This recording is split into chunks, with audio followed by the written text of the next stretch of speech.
ಎಲ್ಲರಿಗೂ ನಮಸ್ಕಾರ. ಜೆನಿ ಬೇಕ್ ಕುಕ್ಕಿಂದ ನಾವಿವತ್ತು ಮಾಡೋಕ್ಕೆ ಹೋಗ್ತಾ ಇರೋದು ದಾಲ್ ವಡೆ. ಇದಕ್ಕೆ ನಾನು 1 ಕಪ್ ತೊಗೊಂಡಿದ್ದೀನಿ. ನೆನೆಸ್ಬಿಟ್ಟು 2 ಅವರ್ಸ್ ನೆನೆಸಿದ್ರೆ ಸಾಕು. ಅದರಲ್ಲಿ 3 ಸ್ಪೂನ್ಸ್ ನಾವೆದ್ದು ಸೈಡಲ್ಲಿ ಇಟ್ಬಿಡೋಣ. ಮಿಕ್ಸಿ ಜಾರಲ್ಲಿ ಇದೆಲ್ಲ ಹಾಕಿ ನಾವು ಸ್ವಲ್ಪ ಸ್ವಲ್ಪ ಹಾಕಿ ರುಬ್ಬಿಡೋಣ. ತುಂಬ ನೈಸಾಗಿ ರುಬ್ಬಾರ್ದು.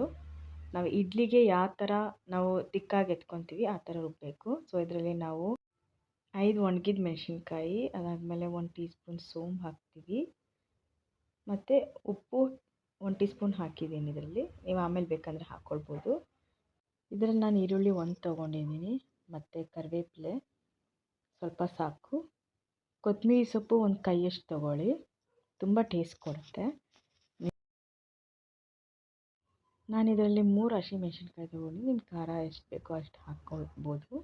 ಮತ್ತು ನಾನು ಇದರಲ್ಲಿ ಶುಂಠಿ 3 ಪೀಸ್ ಹಾಕಿ ಮಾಡಿದ್ದೀನಿ. ಸೊ ಇದೆಲ್ಲ ನಾವು ಗ್ರೈಂಡ್ ಮಾಡಿಬಿಡೋಣ.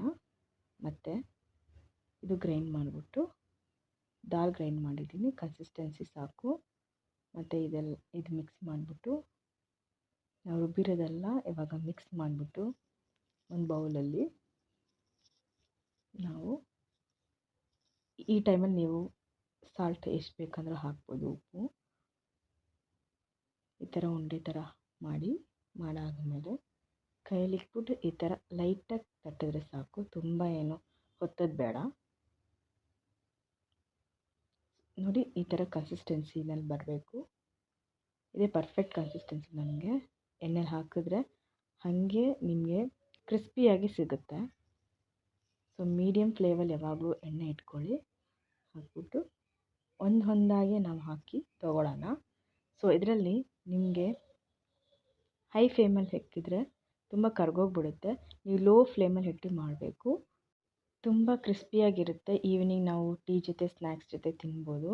ಮಕ್ಳಿಗೂ ತುಂಬ ಇಷ್ಟ ಆಗುತ್ತೆ. ನೋಡಿ, ಟ್ರೈ ಮಾಡಿ ನೋಡಿ. ಇದೇ ಕನ್ಸಿಸ್ಟೆನ್ಸಿ ನಮಗೆ ಈ ಥರ ಬರಬೇಕು. ಸೊ ಕ್ರಿಸ್ಪಿಯಾಗಿ ಅಷ್ಟು ಚೆನ್ನಾಗಿರುತ್ತೆ. ನೀವು ಎತ್ತಿ ನೋಡ್ಬೋದು. ಇಲ್ಲಿ ನಾನು ತೋರಿಸ್ತೀನಿ ನೋಡಿ. ಇವಾಗ ನಾವು ಪೀಸ್ ಮಾಡಿದ್ರೆ ಹಾಗೆ ಸೂಪರಾಗಿ ಟೇಸ್ಟ್ ಸಕ್ಕತ್ತಾಗಿದೆ. ನೀವು ಟ್ರೈ ಮಾಡಿ ನೋಡಿ ಮನೇಲಿ. ಇಷ್ಟ ಆದರೆ ಲೈಕ್, ಶೇರ್, ಕಮೆಂಟ್ ಮಾಡಿ. Thank you so much. ನಮಸ್ಕಾರ.